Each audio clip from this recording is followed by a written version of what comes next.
lovers, today, I'll show you how to use a manual breast without a handle. Start by washing your hands and making sure all pump parts are clean and properly assembled.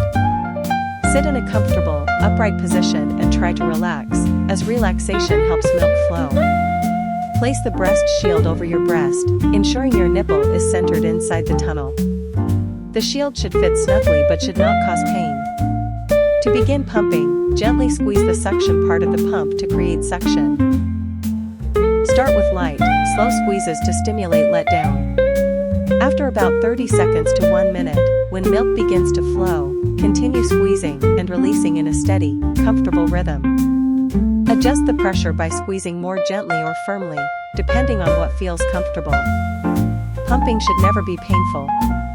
When milk flow slows, pause and gently massage your breast, then continue pumping. This can help express more milk. Switch breasts when the breast feels soft or empty.